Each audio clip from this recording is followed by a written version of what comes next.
Good morning, જય શ્રી કૃષ્ણ, જય સ્વામિનારાયણ. જો મસ્ત મજાની મોર્નિંગ થઈ ગઈ છે અને આજે સરસ મજાની મોર્નિંગ સાથે સરસ મજાનો મારો બ્રેકફાસ્ટ પણ રેડી થાય છે અમારો, એટલે મારો અને પર્યંકનો. ઉત્તપમ સરસ શું કે વેજીટેબલ ઉત્તપમ બનાવ્યા છે. એમાં ઓનિયન ને એવું કાંઈ જ નથી નાખ્યું. કેબેજ નાખી છે, કેપ્સિકમ છે, પાલક નાખી છે અને કેરેટ. તો શું કહેવાય, હેલ્ધી બ્રેકફાસ્ટ છે. અને મેં ઓઇલ નથી યુઝ કર્યું, બટર યુઝ કર્યું છે. દેવ અમને સ્કૂલે ડ્રોપ કરી દીધો છે અને અત્યારે હવે હું અને પર્યંક શાંતિથી આજે બ્રેકફાસ્ટ એન્જોય કરીશું. નોર્મલી કેવું હોય, બ્રેકફાસ્ટ અમે જોડે કરીએ ક્યારેક, પણ પછી હું વિડીયો લેવાનો ટાઈમ ન હોય. પણ આજે શાંતિથી દેવ અમને ડ્રોપ કરી દીધો છે ને સ્કૂલમાં એટલે. અને જો પર્યંકની ગરમા ગરમ ચાય રેડી છે. Paryank, thank you. Good morning. Good morning. ચાલો તો હવે જો કલરફુલ બન્યા છે, સરસ મજાના છે ને એકદમ. મિની ઉત્તપમ બનાવ્યા છે મેં આજે. ઢોસા ને શું કહેવાય, ઉત્તપમ ને આમાંથી એટલું બધું યુઝ કરી લઈએ ને એક જ બેટરમાંથી. અને આ વસ્તુ એવી છે કે શું કહેવાય, આપણે ફેડઅપ ના થઈએ ખાઈને. મને કંઈ પણ બનાવું સાઉથ ઇન્ડિયન મજા જ આવે. મેંદુવડા હું ટ્રાય કરીશ હવે ક્યારેક. મેંદુવડા મેં ક્યારેય નથી બનાવ્યા, એકાદ વખત એ ટ્રાય કરીશ. આજે પેલા વિચાર કરું છું પાણીપુરીની પૂરી બનાવું, પણ વેધર જોઈને એવું લાગે છે કે કરું કે ના કરું. ચાલો અત્યારે તો પેલા મોર્નિંગ બ્રેકફાસ્ટ કરી લઈએ. ચાલો જો અત્યારે આજ બધું ક્લિનિંગ પતાવ્યું ઉપરના રૂમમાં અને બધું. કારણ કાલે મેં કંઈ એટલું બધું ક્લિનિંગ મારું બધું જ નહોતું થયું, એટલે અત્યારે ફરીવાર બને છે ઢોસા અગેઇન. ઢોસા હોય ને એટલે મને એવું થાય કે હું બસ એ જ ખાઉં. બહુ મને ગમે ઢોસા. અને અત્યારે નોર્મલ પેલા મસાલાવાળા જ બનાવું છું, સિમ્પલ જ. મસાલો હજી પડ્યો જ તો એટલે. અત્યારે જો 4:30 વાગી ગયા છે. આજનો દિવસ કેવું છે મારું, ક્લિનિંગ ને થોડું ઘણું જે કેવું કહેવાય ડીપ ક્લિનિંગ હોય ને, ખૂણે ખાચરે હોય એ બધું ક્લિનિંગ કરતી હતી ઉપર રૂમમાં અમારા. એ પતાવ્યું. હવે દેવામાં આવશે થોડી વારમાં. પરેન કે લેવા જ ગયા. વરસાદ બહુ છે ને, નહીંતર હું વોક કરીને જવાની હતી, તો પરેન કે હું લઈ આવું છું. અને આજે દેવમને એક્સ્ટ્રા ક્લાસ હતો એટલે થોડું લેટ છે. બાકી 3:15 3:30 ઘરે આવી જાય. અત્યારે 4:30 થઈ ગયા છે. હમણાં હવે આવતા જશે બંને. અને આજનું વેધર એટલું બકવાસ છે ને કે ક્યાંય જવાની જ ઈચ્છા ના થાય. મને બહાર જવું હતું થોડું આંટો મારવા, પણ નહીં જવાય. જો દેવમ જો સ્કૂલેથી આવી ગયો છે ઘરે અને એ કપડાં ચેન્જ કરે છે. જો ફ્રેશ થઈને આવો ત્યાં સુધી મેં કે મમ્મા મારા માટે શું ખાવાનું છે. એને ઘરે આવે ને એટલે કંઈક જોતું હોય. હું ઘરે ના હોય ને તો એ છે ને મારા કિચનમાં જે પણ શું કહેવાય ક્રિપ્સના પેકેટ હોય કે બિસ્કિટ જેવું એકાદ, બહુ ના ખાય, 1 કે 2 વસ્તુ એવું ખાઈ લે. હું ઘરે હું ત્યારે એને ના મળે, એને ખબર હોય. એટલે કે મમ્મા શું બનાવીશ? મેં કીધું બનાવીશ તો કશું નહીં અત્યારે, કારણ કે પછી ડિનર ના કરે. એટલે નોર્મલી કેવું છે, ઘરે આવે ને પછી હું પરેંગ નહીં કહું ઘણી વખત, એ ઘરે હોય ને તો કે તમે એને ફ્રૂટ આપજો. પણ પરેંગને કેવું ફ્રૂટ ના આપે, એને જે ખાવું હોય એ ખાવા દેવાનું એમ. પણ હું એવું પ્રિફર કરું કે ઘરે આવે ને પછી થોડુંક ફ્રૂટ એને આપવાનું હોય. જો હું ઘરે છું ને આટલું રેડી મેં કરી આપ્યું છે દેવમ માટે. કીવી લીધું છે, ઓરેન્જ છે, એપલ છે, બનાના અને બ્લુબેરી. એને મજા આવશે, ગમશે એને. પછી મને સેવ બનાવી આપીશ. જો બાપ દીકરો કંઈક પરેંગ મને લાગે બીવડાવતા લાગે છે, એટલે જો એ બંને કંઈક મગજમારી કરે છે. હવે હમણાં આવશે નીચે, કાંઈ રડતો રડતો આવશે અને કાંઈ કંઈક હસતો હસતો આવશે. બેમાંથી એક પરાક્રમ હશે બંનેનું. દેવા, દેવમ, શું થયું બેટા? શું થયું મારો દીકરો? હે શું કર્યું ડેડીએ બેટા? મને ખબર પડી કે તમે ધબાધબી કરતા હતા ને એમાં જ. હે પરેંગ, શું કર્યું તમે એને? શું કર્યું દેવમ ડેડીએ? બોલતો બેટા. મને લાગ્યું કે ડેડીએ તને સ્કેર કર્યો, હે ને? આવી જા ચાલ. જેકેટ દેખાડ, મારું ફેવરેટ જેકેટ. જેકેટ નહીં ખેંચવાનું. ડેડી આખો દિવસ પહેરી રાખે દેવમ જેકેટ, નહીં? ચાલ. ઝઘડામ ઝઘડી બંધ કરો, ગાંધીજીને યાદ કરો. ઝઘડમ ઝઘડી બંધ કરો. બસ દેમ ચલો, તારા માટે જો મેં શું રેડી રાખ્યું મારો દીકરો. ચાલો. ઓ વાવ, નાઈસ છે. દેવમને તો સ્કૂલે નહીં પણ ટ્યુશનમાં મૂકી આવ્યા છે પરેંગ. અને અત્યારે હું બનાવું છું મમરાનો ચેવડો. બનાવે છે ને, મમરા છે નહીં ઘરમાં, પણ મેં કીધું બીજી બધી વસ્તુ હું રેડી કરી નાખું. કાલે મમરા લઈ આવીશ અને પછી મમરા વઘારીને ચેવડામાં મિક્સ કરી દઈશ એમ. તો અત્યારે બનાવું છું સેવ. સેવની રેસીપી મને મારી પાસે માંગેલી છે. મેં પહેલાંય બતાવી તું જો મેં ચણાનો લોટ લીધો છે, ચાળી લીધો છે એને, અને એમાં ખાલી મીઠું નાખ્યું છે મેં. અને બસ હવે હું ખાલી પાણી જ એડ કરીશ. તેલ કેવું કંઈ હું નાખતી નથી, પણ તો પણ સેવ એકદમ સરસ બને છે, પોચી અને ક્રિસ્પી. ચાલો આજે ચણાના લોટની તમને શું કહેવાય સેવની રેસીપી આપી દઉં. અને ચેવડો બનાવો છે ને તો જો બધા અલગ અલગ ભૂંગળા જે હોય ને બધું લઈ લીધું છે.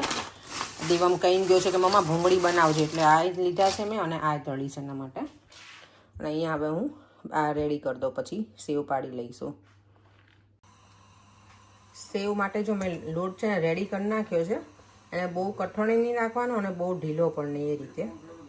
અને અહીંયા મેં તેલ મૂકી દીધું છે સેવ બનાવવા માટે. તો સેવ છે ને 2 ગુજરાતી મેં બનાવી લીધા છે અને એકદમ સરસ શું કહેવાય સોફ્ટ અને ક્રન્ચી પણ બની છે.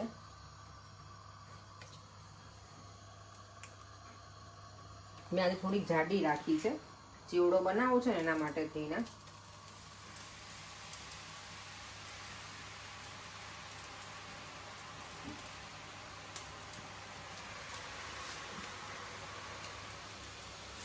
બસ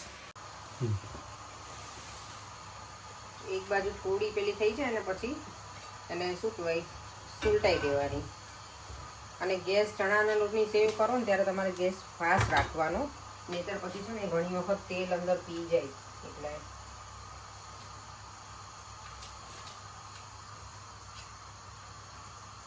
કરે તમે ના પાડતા હતા નથી ખાવું તમારે તળેલું? તળેલું ક્યાં ના પાડ્યું? તો ગળ્યું નહીં એમ? ગળ્યું અને તેલ થોડું મારું પાછું પડી ગયું છે. આ પલું થવા લાગે ને એટલે સમજી જવે તેલ આપણું પેલું થઈ ગયું છે. એકદમ ફૂલ ફ્લેમમાં જ રાખવાનું.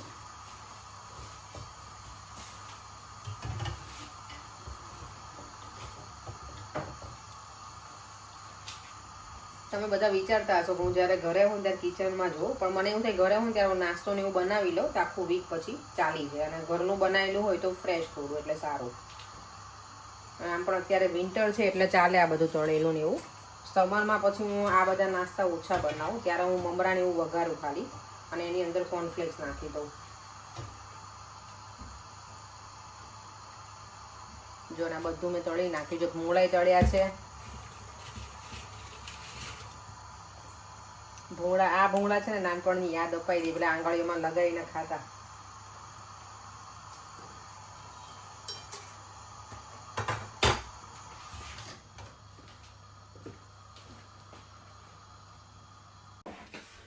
ચાલો જો સેવ બનીને થઈ ગઈ છે રેડી. અને અહીંયા બધું મેં તળીને રેડી કરી નાખ્યું છે. જો હવે ચેવડો બનાવવામાં આવશે આવતીકાલે, કારણ કે મારી પાસે મમરા છે નહીં, તો કાલે મમરા લઈ આવીશ, પછી વઘારીને બધું મિક્સ કરી નાખીશ. અને અત્યારે અમારે ડિનરમાં છે આજે પરેંગણ ખાવું છે, ખાલી ચણા બાફ્યા છે મેં એટલે એને વઘારી નાખીશ. અમારું જો ડિનર આજે રેડી છે, એકદમ સિમ્પલ ડિનર છે, કોઈને એટલી બધી ભૂખ નથી ને એટલે નહીં પડે.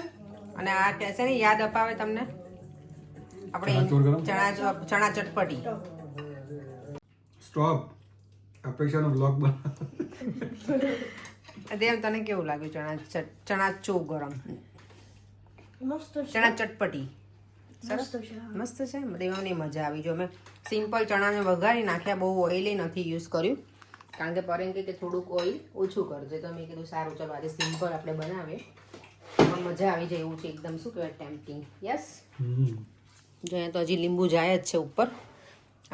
અમે ઇન્ડિયામાં મને યાદ છે સ્કૂલમાં ભણતા ને ત્યારે પેલા બાર આવે ખબર તમને, પેલા પેપરમાં આપે પડે એવી રીતે. લેમન ચોપ બેટા કેટલાનું 1 રૂપિયાનું એવું આવતું ત્યારે તો યાદ છે ને. એટલું ઘણા વર્ષો પહેલાની સ્કૂલમાં ભણતા ને ત્યારની વાત કરું છું. અત્યારે રૂપિયાનું કશું જ ના મળે, પણ મજા આવતી ખાવાની. ચાલો તો હવે હું પણ અમારું ડિનર એન્જોય કરી લઉં. ચાલો જો બધું ક્લિનિંગ ડન થઈ ગયું છે. જો મેં આને છે ને આજે સરસ સંચાને આ જે મશીન હોય ને સેવ પાડવાનું એને મેં પીતાંબરીથી ઘસી નાખ્યું તો સરસ થઈ ગયું છે, એકદમ ચમકવા લાગી. પીતાંબરીનો કમળ કેટલો જોરદાર છે. ચાલો થોડાક વાસણ ગોઠવવાના છે, ગોઠવી અને પછી શાંતિથી બેસીશું થોડી વાર. અને દેવમ મારો અહીંયા કરે છે એનું હોમવર્ક, ગુડ બોય બનીને ને બેટા દેવમ. હેલો કર દો બધા મારા દીકરો.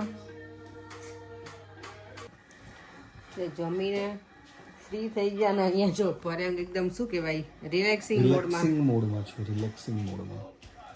ચાલો. અને દેવમ એનું હોમવર્ક કરીને હવે આવી ગયો છે, એનું બધું મૂકે છે. અને હું પણ બેસી ગઈ છું ફ્રી થઈને. અને અત્યારે છે ને કમેન્ટ રીડ કરતી હતી તો કોઈ પૂછ્યું એમનું આઈડી છે ઓકે એવું લખેલું છે, નામ તો મને નથી ખબર શું હશે.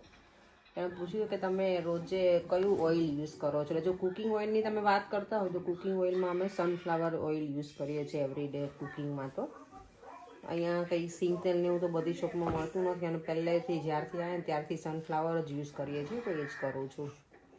અને જો તમે હેર ઓઇલની વાત કરતા હોય તો હેર ઓઇલ હું હોમમેડ બનાવેલું યુઝ કરું છું. તો બંને કન્ફ્યુઝન હવે મને નથી તમે કયું પૂછ્યું છે.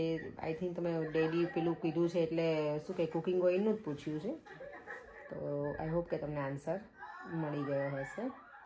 Thank you so much comment કરવા માટે.